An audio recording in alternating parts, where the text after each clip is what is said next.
So what did daily life look like for these students? And who are these students is another good question. Well, actually, the study age is much younger, usually around 14 or 15 years old. These students will be when they arrive in somewhere like Paris. Actually, in Bologna, it's much older. The average age is more like in your 30s, so that's an interesting fact. How many students? Anywhere between 500 and 1,500 students are in Bologna by the 13th century, for example, so it's fairly crowded. That would be fairly crowded, I think, in a small town today. It's fairly crowded then. So these students, in a way, take over these cities, and that's actually the beginning of a lot of conflict. It's kind of this kind of town gown infighting, rivalry. These town gown problems are there right from the start. There's a lot of controversy because, as you can imagine, 1,000 young people descending on a town which is maybe not quite prepared fully for it. It does create these issues. So your average study day will probably start at something like 5 a.m.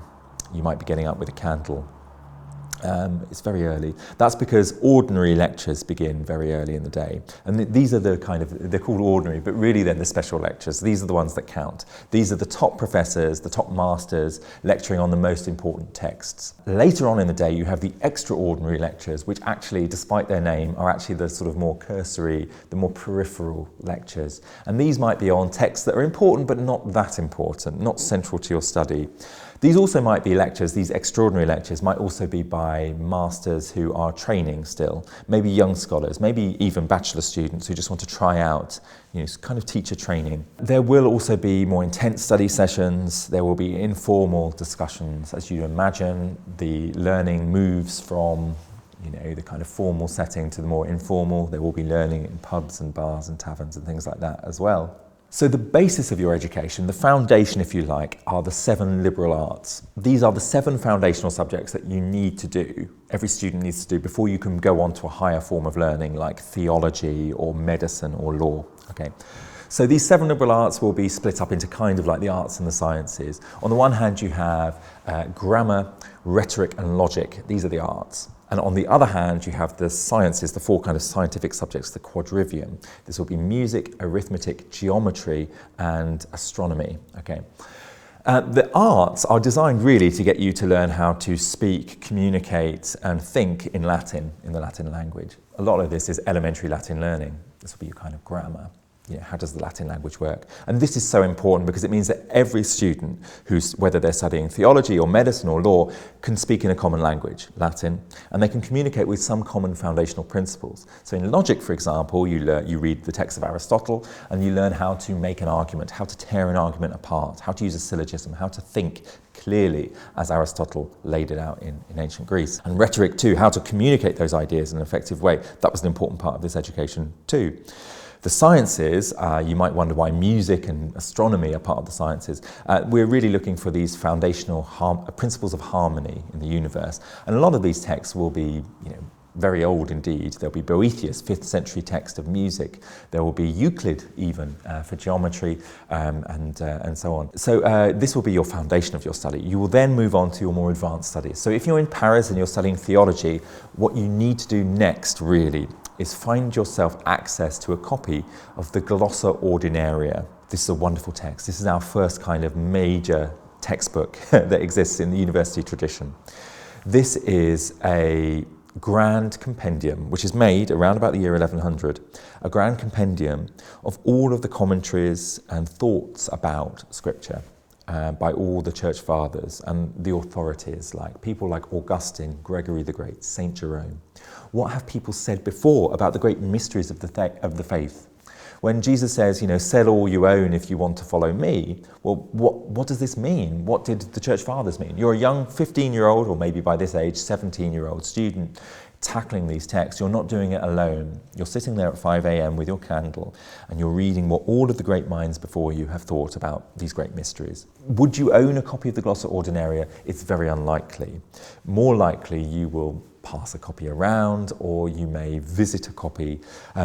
These books take an enormous amount of time to produce. Now, it does speed up with the development of universities. You do get kind of professional bookmakers doing it as fast as they can. Still, we're talking about writing out by hand, scratching onto animal skin, the text of Scripture and the commentaries. You can imagine what that's like. So now, look, everything I said is very expensive, right? And it is not cheap to go to any of these universities. I mean, firstly, you have to travel there. You're traveling from, say, Scotland or south of Spain. You want to get to Paris.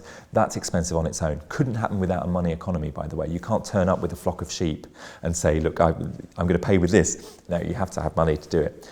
How do the students get the money? Well, and of course, they'll give small amounts of money to their masters too, and they have to pay for their board, their lodging. Where are you going to live? Well, people will quickly make rooms available. Student housing is built rather quickly. Some people just say, well, you can sleep in our shed or in our barn, or you can have this room. It's very ad hoc. What happens? How do you pay for all of this? Well, some students are wealthy anyway. There are aristocrats in Paris, and we hear some of this in the story of Rupert of Deutz, who's a young student who had been a monk, who went to Paris to get a kind of a more formal education. And he describes how all of my wealthy friends, and they look down on him because he's kind of poor and he can't afford the good clothes, he can't afford the books and so on. Of course, it's a very self-serving story that he tells us, how great he was despite his setback. Some students, though, do get funding. They do get financial aid. And this can come from different forms. Maybe an aristocratic benefactor might say, well, I'll pay you, you're a promising young person, I'll pay your way. You go to Paris as long as you come back and then work for me. That will happen. Otherwise, the church is the great funder. And maybe this is because they want good priests in their district. So the bishop might say, well, we'll fund these 7 young people to go off to Paris as long as they come back and work for us and become priests. So this is the kind of informal system that develops. But for, I would say, at least half of the students, they are funding themselves. They are independently wealthy, the children of aristocrats who are funding their way through university. Look, student culture probably hasn't changed so much over the years, and drinking is part of student culture in the Middle Ages. You may know that there's a higher alcohol consumption generally in medieval life than there is today. There have been some calculations that the average person is drinking something like 3 or 4 pints of beer a day from childhood up. Water is available, but sometimes you don't trust the water as much as you trust the beer. So there is a drinking culture in Paris or Bologna from the very beginning. This does cause trouble, this causes fights, this causes rivalries to sort of intensify 3 pints in. It's amazing in a way that all of this study is getting done. It does take longer. Maybe it's because of the drink, but your average degree might be more like 7 years than 3 years, especially if you're going to take your studies really seriously. And if you're going to go on to be a Master of Theology, well, might be more like 10 or 12 years, which is even longer than an American graduate kind of trajectory today.